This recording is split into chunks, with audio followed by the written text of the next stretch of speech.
Halo everybody, di video ini kita akan memperbaiki obeng listrik yang tidak bisa ngecas. Jadi ini untuk obeng listriknya sudah nggak bisa digunakan lagi, sudah benar-benar lobet nih teman-teman. Oke, untuk obeng listriknya ternyata untuk konektor casnya ini terlepas seperti ini.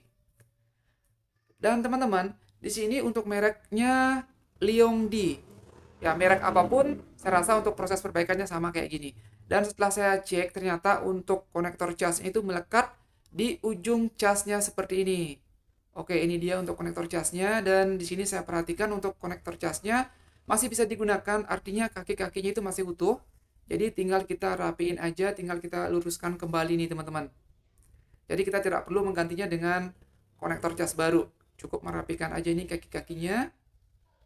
Dan untuk kaki-kakinya itu kita hanya membutuhkan untuk positif dan negatif saja.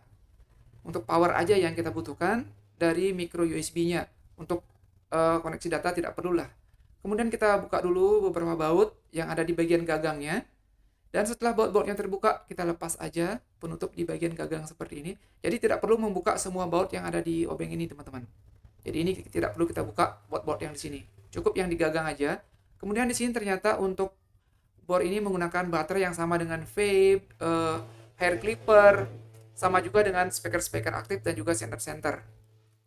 Oke, kemudian di sini untuk mesin bagian bawahnya hanya berbentuk kecil seperti ini dan di situ bisa teman-teman lihat untuk konektor casnya itu.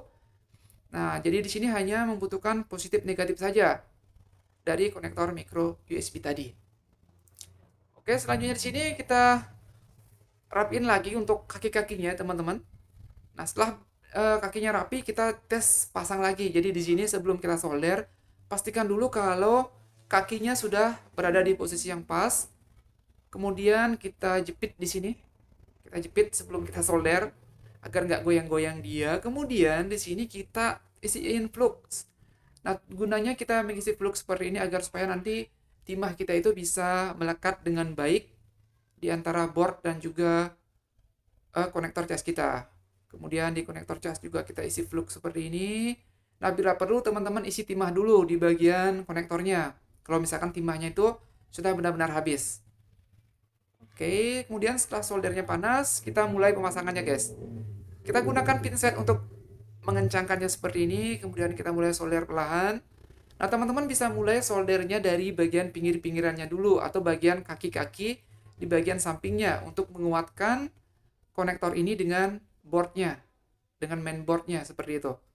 Jadi selanjutnya barulah kita solder bagian kaki-kakinya seperti ini. Jadi kaki yang kita hubungin itu hanya kaki yang ada di kiri kanan aja. Yang paling ujung kiri dan paling ujung kanan. Yang tengah-tengah nggak usah. Oke. Dan kita solder perlahan seperti ini. Dan pastikan untuk solderan itu sudah benar-benar kuat. Nah, di sini untuk kerjanya itu harus hati-hati sekali, guys. Jangan sampai kita membuatnya menjadi konslet. Nah, biar kerjanya satu kali aja, nggak perlu kerja dua kali. Cukup berhati-hati aja. Dan sekarang untuk konektornya sudah terpasang seperti ini. Dan selanjutnya di sini biasanya itu pada saat kita habis menyolder kan ada uap-uap dari flux kita yang masuk di bagian kuningan konektornya untuk konektor casnya. Di sini kita bisa bersihkan terlebih dahulu, gunakan aja cairan pembersih HP seperti ini. Kita gosok-gosok dulu pakai kuas. Oke, mumpung fluxnya itu belum mengering ya. Kemudian teman-teman di sini kita bisa pakai tisu. Di sini bisa pakai tisu habis pemasangan anti gores ya, ada tisu yang tersisa. Kemudian kita bisa colokin dia ke dalam menggunakan pinset seperti ini. Oke. Kita bersihin dia agar fluxnya itu bisa bersih semua. Dan kuningannya itu tidak tertutupi, guys.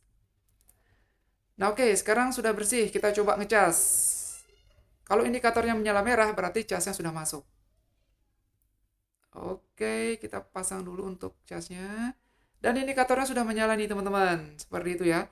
Indikator sudah menyala, artinya ini untuk stromnya sudah bisa masuk ke mesin kita. Untuk ya, seperti ini aja. Oke, kemudian di sini biasanya kita biarin dulu ya. Beberapa saat sampai dia benar-benar mengisi. Oh ya teman-teman, di sini untuk memastikannya saya tes dulu menggunakan power supply. Nah, untuk memastikan kalau arus dari charger ini benar-benar masuk ke bagian konektor di dalam mesinnya. Dan di sini setelah saya pastikan stormnya bisa masuk, kita biarin dulu cas selama 10 menit karena ini benar-benar lowbat sekali untuk bor listriknya udah nggak bisa menyala. Dan setelah 10 menit berlalu, ini kebetulan yang punya minta buru-buru ya. Jadi langsung aja teman-teman kita tes. Nah, ini pastikan saklarnya sudah posisinya sudah benar. Jadi tinggal kita pencet aja seperti ini. Oke teman-teman, sekarang bornya sudah bisa berputar seperti ini, sudah bisa kita gunakan. Yap, jadi untuk tutorial kita sudah berhasil ya. Jadi untuk masalah obeng listrik nggak bisa ngecas seperti ini biasanya hanya ada di permasalahan konektor cas saja. Mungkin dia longgar atau terlepas seperti itu. Nah, cukup untuk menyoldernya kembali saja. Walaupun dia misalkan belum lepas ya teman-teman. Teman-teman bisa bongkar aja dan solder ulang kaki-kakinya itu. Mungkin ada yang terlepas. Atau periksa juga untuk bagian kabel yang terhubung ke baterai. Nah, kemudian kita rakit kembali untuk bornya ini. Ya, kita gunakan aja obeng yang agak kecil kayak gitu. Kalau pakai obeng besar seperti tadi teman-teman ya, itu kurang mau masuk dia. Dan sekarang teman-teman ternyata ada sedikit kesalahan. Itu untuk konektornya itu ternyata dia menyamping. Wah, untuk colokan tidak muncul. Dan sekarang kita rapiin dan di sini saya mengisi sedikit lem. Jadi di sini saya isi sedikit lem di bagian boardnya ini untuk mesin casnya agar dia tidak terlepas lagi nih teman-teman. Oke, ternyata dia mudah terlepas. Ya, karena dia dudukannya itu sangat licin sekali. Oke, kita pasang kembali seperti ini. Oke, nah setelah dia kuat seperti itu, barulah kita pasang kembali nih. Oh, sorry guys. Ada satu kesalahan tadi ya. Kemudian di sini untuk pemencetnya ini atau bagian saklarnya kita pasang seperti ini.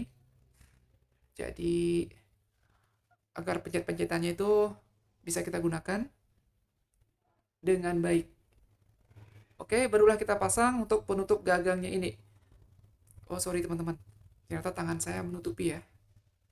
Tapi tenang aja, teman-teman. Saya yakin pasti bisa kok untuk merakitnya kembali.